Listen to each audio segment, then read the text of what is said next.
আসসালামু আলাইকুম। আমি মোহাম্মদ বাবলু, বিসমিল্লাহ মৎস্য খামার থেকে। আজকে আমি দেখাবো আমাদের পাঙ্গাস মাছের রেণু পুকুরে ছাড়ার দৃশ্য। এগুলো হচ্ছে পাঙ্গাস মাছের রেণু। মাশাআল্লাহ, আল্লাহর অশেষ রহমত, নেয়ামত, আমরা এটা কিছুতেই অস্বীকার করতে পারবো না। এগুলো আমরা পুকুর থেকে উঠে ডিম সংগ্রহ করার পরে রেণু হয়েছে, এগুলো আবার আমরা এখন পুকুরে ছাড়বো রেণুগুলা। আমাদের লোকজন খুব ব্যস্ত কাজ নিয়ে, কেউ খাদ্য দিতেছে, ও পানি দিয়ে দুষ্টামি করতেছে। আমাদের রেণু নামানোর প্রসেসিং চলতেছে। ওই পাশে পাইপ দিয়ে আমরা বোতল থেকে রেণু হাঁপার মধ্যে নামাচ্ছি। ওইখান থেকে আবার সবগুলা যখন নামানো হবে আমরা এগুলা নিয়ে ড্রামে দিব, ড্রাম করে পুকুরে নিয়ে যাব। সবাই দেখতে থাকুন। আমাদের কাছে সব ধরনের মাছের রেণু পোনা পাবেন। আপনারা যারা মাছ চাষ নিয়ে চিন্তিত আছেন, আমাদের কাছে ভালো মানের মাছ পাবেন। আমাদের ডাক্তার খাদ্য দিচ্ছে পুকুরে নৌকা দিয়ে।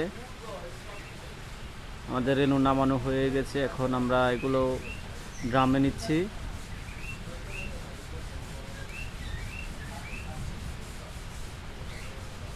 যাদের বিভিন্ন ধরনের মাছের পোনা লাগবে যোগাযোগ করবেন আমাদের সাথে।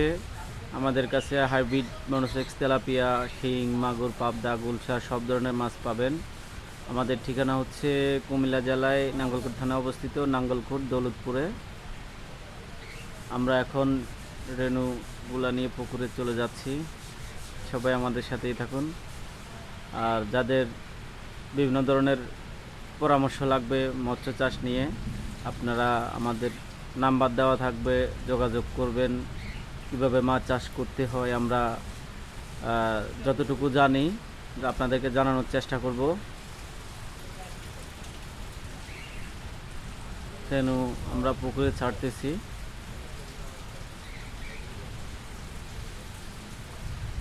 আপনাদের যাদের বিভিন্ন সাইজের ব্ল্যাক কাপ লাগবে, থাই বয়লা জাতের ফাঙ্গাস লাগবে, আমাদের সাথে যোগাযোগ করবেন। পাশে রেণু ছাড়া হয়ে গেছে, ড্রামে করে এনে আমরা পুকুরে দিলাম। সবাই দোয়া করবেন। পুকুরটা অনেক বড় সাইজের।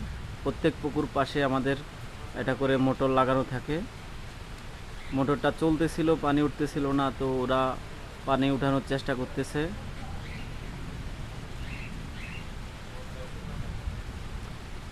আমার এটা বন্ধু আসছে, সোহেল ভাই, উনি আমার সাথে দেখা করতে আসছেন চট্টগ্রাম থেকে, সাদা লুঙ্গি পরে আসছেন।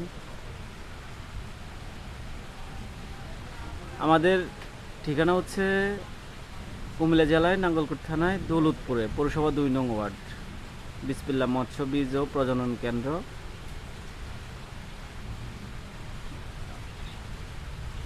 মোটর পানি তোলার চেষ্টা করতেছে ওরা, পানি উঠে যাবে। এই যে উঠে গেল পানি।